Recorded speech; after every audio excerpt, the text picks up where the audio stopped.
योगेंद्र त्रिपाठी, स्वागत है आप सभी का डिकोडिंग डेमोक्रेसी न्यूज पर। मैं इस समय दर्जनिया में खड़ा हूं। ये गांव है जो जैतापुर उतरौला रोड पर पड़ता है और यहाँ पर एक जमीनी विवाद है। इसमें कहीं ना कहीं पुलिस की और राजस्व विभाग की जो छवि है वो धूमिल हो रही है और बताया जाता है कि इस मामले पे जो बैनामा हुआ है उसके बैनामे पर स्टे किया हुआ है कोर्ट द्वारा। तो ये पूरा मसला जानने के लिए कोशिश करेंगे और मेरे पास पक्ष और विपक्ष के दोनों लोग हैं जो अंतिम बैनामेदार हैं, जिन्होंने पहली बार बैनामा किया था। ये दोनों लोग हैं, तो इनसे पूरी बात जानने की कोशिश करेंगे, जानकारी के लिए बात करेंगे। क्या नाम है आपका? अनिल त्रिपाठी। अनिल भाई, क्या मामला हो गया?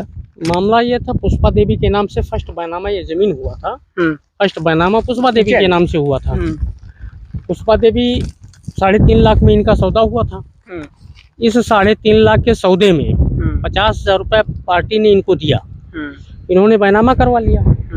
बाकी पैसा बोल के गए थे कि हम ये करेंगे, वो करेंगे, घर दे देंगे, बाहर दे देंगे, KCC जमा कर देंगे, लेकिन ये भी नहीं हुआ। ये बेचारे 3 माह 4 माह तक भाग दौड़ करते रहे पैसे के लिए, सारी चीज़ों के लिए, लेकिन वो नहीं दिया पैसा। अच्छा, वही जमीन उसने बेच दी, बिक्री कर दिया। क्या नाम है आपका? कृष्ण कुमार त्रिपाठी।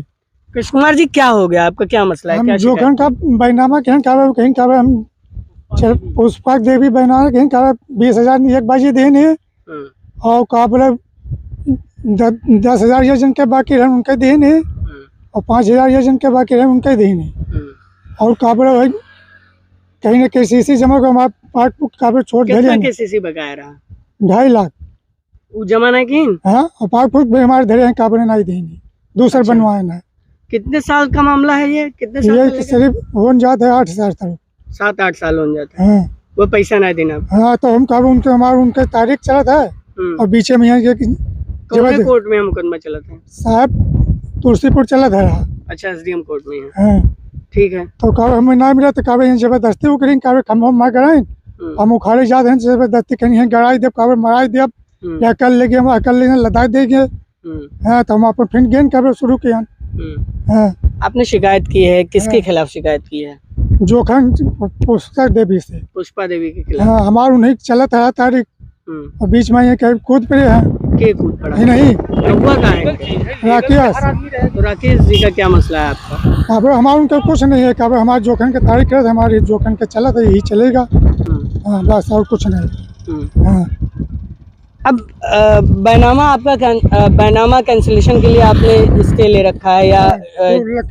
हाँ, तो उसमें कैंसिलेशन क्यों दायर करवाया आपने? तो हमारा जोखन के चला था, कब जोखन के दबाव जब तब तुम्हारी हुई, पैसा बाकी होने की वजह से आप कह रहे हैं। हाँ, तो अच्छा। कब ही रहते तो दबाव दें करना नहीं, जबरदस्ती अपना जो तक बहुत रहे हैं, अब तो नहीं तब तक कब जो तक वही।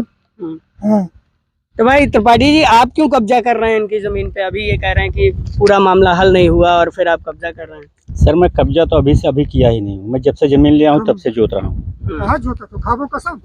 मैं जब से जमीन लिया हूँ पुष्पा से तभी से मैं अपना जोत रहा हूँ। रही बात इनके पैसे की, तो अगले साल कुछ विवाद ऐसा हुआ था, ये कहे कि पुष्पा पत्नी जोखन जो कि पहले ज़मीन बेचे थे लगभग 7-8 साल पहले, तो 2-3 साल पहले हमने ज़मीन लिया था, लगभग 3-4 साल पहले 2020 में हम पुष्पा से ज़मीन इनका लिए। बाद में इन्होंने कहा कि पुष्पा देवी हमारी पैसा बाकी हैं, तो गौरा थाने पे उस समय पांडे जी एसओ थे, उनके समक्ष एक एप्लीकेशन दिए हम। वहाँ से बुलाया गया तीनों पार्टी को। तीनों पार्टी को जब बुलाया गया तो वहाँ पे इन्होंने कहा, एक्सेप्ट किया कि पैसा मुझे मिला है, और एक आदमी था जिसके सामने पैसा दिया गया है। दस्तावेज में कहीं इनके लिखा नहीं हुआ है कि बकाया है। वो कह रहे हैं कि पैसा दे दिए हैं, तो हम किस बेस पे मान लें सरकार कि ये पैसा नहीं पाए हैं? तो फिर इनको स्टे कैसे मिल गया? जब इतनी सारी बातें क्लियर थी तो फिर इन्हें स्टे कैसे मिल गया अमलदार अहमद पर? स्टे ऐसा नहीं होता सर। स्टे में तो एक ऐसा है, राजस्व का जो मामला है, जो भी प्रोसीजर है वो तो भाई चूंकि वही लोग जानेंगे। लेकिन स्टे मान लीजिए अभी हम ही जमीन ले रहे हैं, कोई हमारा चाचा है या भतीजा है या कोई है जिसका उसमें कोई सरोकार ही नहीं है, दूर दूर से कोई सरोकार नहीं बन रहा है, अगर वो भी एप्लीकेशन डाल देता है तो उसका भी पक्ष सुना जाता है। तो इनका पक्ष सुनने के लिए इन्हें स्टे हाँ, दिया गया। इनका पक्ष सुनने के लिए तो आपने जमीन किससे खरीदी थी? जमीन में पुष्पा देवी से खरीदा हूँ सर। तो आपका तो इनका कोई मसला ही नहीं है। मेरा इनका कोई मसला ही नहीं है। हाँ। अब जो मैं खेत जोत रहा हूँ अपना, जिसमें मैं फसल उगा रहा हूँ, अब उस पे आ रहे हैं, ये आपत्ति कर रहे हैं। तो आप इन्हें धमकी दे रहे हैं जान से मारने की? अरे नहीं सर, हम धमकी देने वाले है ही नहीं है। चूंकि मैं कानून और संविधान पे ज्यादा भरोसा करता हूँ, इसलिए धमकी शब्द तो मेरे मुंह से निकलेगा ही नहीं। ये मेरा खम्भा उखाड़ रहे थे, हमने कहा भैया कोर्ट कचहरी जाओ, वहां से कोई पेपर लेके आओ कि हम जमीन मेरी चली जाएगी या जो भी होगा, हम अपने आप हट जाएंगे, नहीं जोते मोएंगे। 4 साल से हम जोधपुर हैं, तो अभी हम क्यों जाएंगे? कितने जमीन का मसला है? ये कितने? ज्यादा 23 डिसमिल का मामला कुल है ही है। मतलब 23 डिसमिल मतलब 1 बीघा लगभग। हाँ, लमसम 1 बीघा से कुछ थोड़ा सा ऊपर, यही मामला और कोई मामला नहीं है।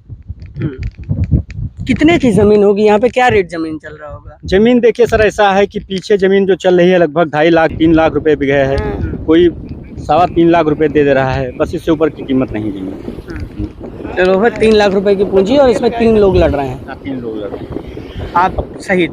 हाँ, खाली नाजायज लड़ रहे हैं, उसमें कोई रस है ही नहीं है। देखा तो जाए। अगर आपने, जिससे मैं एक चीज ये भी जानना चाहूंगा कि जैसे आप अगर ये कह रहे हैं कि भाई पैसा बकाया है पुरानी पार्टी से, पुष्पा देवी जो हैं, तो वो पैसा इनको किस हिसाब से बकाया है और क्या करने के लिए नहीं दे रही हैं? क्या चाहती हैं वो? अब ये तो ये जाने या पुष्पा बता पाएंगे सत्यता क्या है कि इनका पैसा बकाया। वो तो कह रहे हैं हम पैसा दे दिए हैं, आप कह रहे हैं कि पैसा बकाया है, कोई पेपर में लिखा पढ़ी नहीं है कि पैसा बकाया है, तो किस बेस पे ये फैसला किया जाए कि इनका पैसा बाकी है?